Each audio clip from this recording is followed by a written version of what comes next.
اوقات بہت سی محنتوں کا نتیجہ انسان دیکھتا ہے کہ ضائع چلا گیا، میں نے 10 سال محنت کی، حاصل کوئی نہیں نکلا۔ یہ ثمرات کیا ہیں؟ محنتیں، محنتوں کے ثمرات کا ضیاع۔ کوشش آپ نے کی، قسمت کی خوبی دیکھیے، ٹوٹی کہاں کمن، 2-4 ہاتھ جب کے لبے بام رہ گئے۔ Be prepared. ایک شاعر کے یہ اشعار ہیں، وہ کمیونسٹ تھا، میں نام بھی نہیں لیتا، لیکن یہ کہ یہ اسی انقلابی، چونکہ ان کا بھی ایک انقلابی نظریہ ہے، انقلابی عمل میں یہ سارے مراحل آتے ہیں۔ کوئی سیٹ بیک آیا، فرض کیجئے کوئی ناکامی ہو گئی، تو اپنے ساتھیوں کو دل بندھانے کے لیے یہ فصل امیدوں کی ہمدم اس بار بھی غارت جائے گی، سب محنت صبحوں شاموں کی اب کے بھی اکارت جائے گی۔ میرے نزدیک یہ ثمرات کا جو لفظ یہاں آیا ہے، وَنَقْصٍ مِّنَ الْأَمْوَالِ وَالْأَنفُسِ وَالثَّمَرَاتِ، سب محنت صبحوں شاموں کی اب کے بھی اکارت جائے گی۔ دھرتی کے کونوں کھدروں میں پھر اپنے لہو کی کھاد بھرو، پھر مٹی سینچو اشکوں سے، پھر اگلی رت کی فکر کرو، پھر اگلی رت کی فکر کرو، جب پھر ایک بار اجڑنا ہے۔ ایک فصل پکی تو بھر پایا، تب تک تو یہی کچھ کرنا ہے۔ ایک مقصد ہے سامنے، انقلاب برپا کرنا ہے۔ ایک کوشش ناکام ہو جائے کوئی پرواہ نہیں، نیکسٹ، پھر تیار رہو ناکامی کے لیے۔ ایسا نہ ہو جو انگریزی میں کہتے ہیں hope for the best but be prepared for the worst. ایسا نہ ہو کہ دوسری مرتبہ ناکام ہو کے بددل ہو جاؤ، تمہاری ہمتیں جواب دے جائیں، نہیں، پہلے سے تیار رہو کہ دوسری مرتبہ بھی ناکامی آئے تو آئے، لیکن جب تک کہ کامیابی حاصل نہیں ہوتی ہمیں یہ کام کیے چلے جائیں۔ دیکھیے سیرت میں آیا کہ نہیں یہ واقعہ؟ بدر میں مسلمانوں کو فتح ہوئی تو احد میں زک پہنچی کہ نہیں؟ 70 صحابہ شہید ہوئے کہ نہیں؟ اگر ان کی ہمتیں جواب دے جاتی تو گاڑی کیسے چلتی آگے؟ تو فرمایا وَلَنَبْلُوَنَّكُمْ بِشَيْءٍ مِّنَ الْخَوْفِ وَالْجُوعِ وَنَقْصٍ مِّنَ الْأَمْوَالِ وَالْأَنفُسِ وَالثَّمَرَاتِ، ہم تمہیں لازم آزمائیں گے، خوف کی کیفیت سے، فقر و فاقے کی کیفیت سے، بھوک سے، جان کے نقصان سے، مال کے نقصان سے، محنتوں کے حاصل کے ضائع ہو جانے سے۔ وَبَشِّرِ الصَّابِرِينَ، اور اے نبی بشارت دیجئے صبر کرنے والوں کو۔ الَّذِينَ إِذَا أَصَابَتْهُمْ مُصِيبَةٌ، وہ کہ جب ان پر کوئی تکلیف آئے، کوئی مصیبت آئے، کوئی آزمائش آئے، قالوا انا للہ و انا الیہ راجعون، وہ یہ کہیں کہ ہم اللہ ہی کے ہیں، اللہ ہی کی طرف لوٹ جانا ہے۔ یہ وہی انداز ہے جو میں نے فارسی کا شعر سنایا تھا آپ کو کہ سرے تسلیم خم ہے جو مزاج یار میں آئے۔ وہ ہمارا مولا ہے، ہمارا آقا ہے، اگر اسے یہی منظور ہے تو ہمیں بھی یہی منظور ہے۔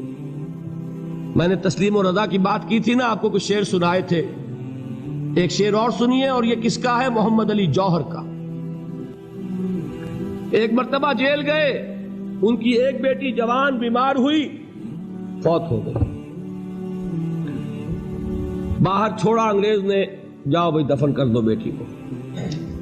دوسری مرتبہ جیل گئے، دوسری جوان بیٹی اسی مرض میں مبتلا ہوئی۔ اب یہ جیل میں ہے، خبر پہنچی کہ دوسری بیٹی کے اوپر بھی اسی مرض کا حملہ ہوا ہے۔ ایک نظم لکھی ہے جس کا آخری شعر یہ ہے، تیری صحت ہمیں منظور ہے لیکن اس کو نہیں منظور تو پھر ہم کو بھی منظور نہیں۔ یہ ہے، جب تک یہ کیفیت نہ ہو اس میدان میں آدمی ثابت قدم نہیں رہ سکتا کہ میرے رب کو اگر یہ منظور ہے تو یہی مجھے منظور ہے، اور تیری صحت ہمیں چاہیے تو ضرور، لیکن ہمارے رب کو منظور نہیں تو ہمیں بھی منظور۔ راضی برضائے رب۔ وَبَشِّرِ الصَّابِرِينَ الَّذِينَ إِذَا أَصَابَتْهُمْ مُصِيبَةٌ قَالُوا إِنَّا لِلَّهِ وَإِنَّا إِلَيْهِ رَاجِعُونَ۔ نہ شود نصیب دشمن کے شود ہلاک تیغت، سر دوستہ سلامت کے تو خنجر آزمائے۔ اولئک علیہم صلوات من ربہم ورحمہ، یہی ہے وہ لوگ جن پر ان کے رب کی طرف سے عنایتیں ہیں اور رحمتیں ہیں۔ وَأُولَٰئِكَ هُمُ الْمُهْتَدُونَ، اور یہی ہے وہ لوگ جو کامیاب ہونے والے ہیں، ہدایت پانے والے، ہدایت یافتہ۔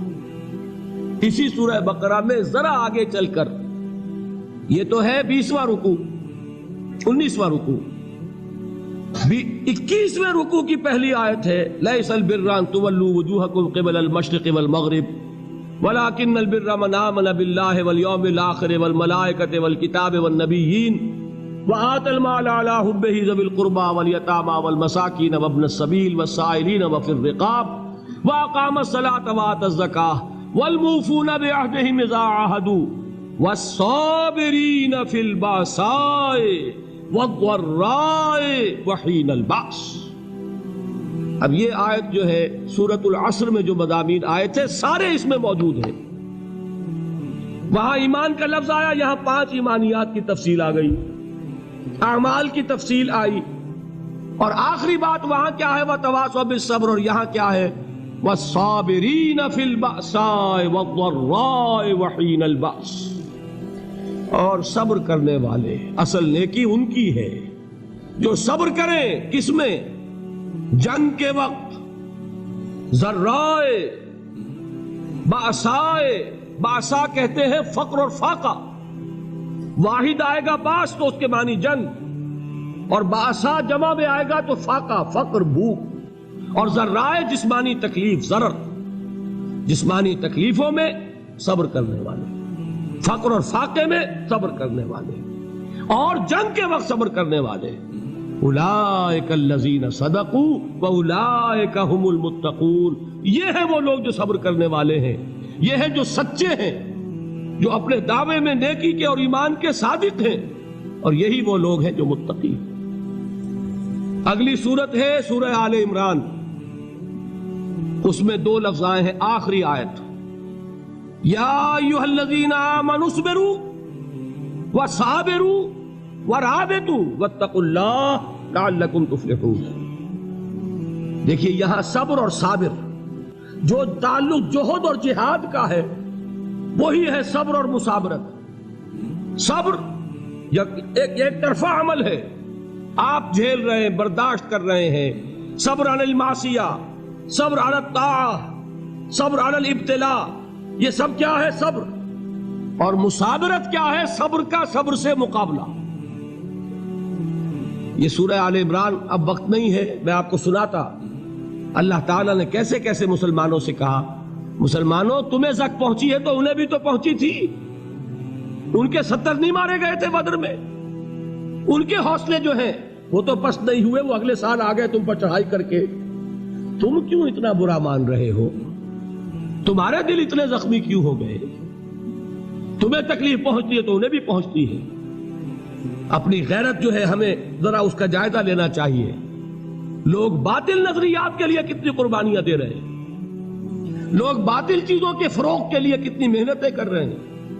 جیسا کہ میں نے ابھی کہا تھا، اسی غیرت کو چیلنج کرنے کے لیے، ذرا آپ کی حمیت دینی کو جوش دلانے کے لیے، قادیانی نوجوان کتنی تعداد میں اپنے آپ کو دین کے لیے وقف کرتا ہے، اور آپ کتنے نوجوان ہیں جو اپنے آپ کو دین کے لیے وقف کرتے ہیں، اور ہوں وہ کھاتے پیتے گھرانوں کے لوگ۔ یہ نہیں ہے کہ اگر کوئی اور کام نہیں کر سکتا تو پھر یہ ہے کہ وہ دین کے کام میں لگ جائے۔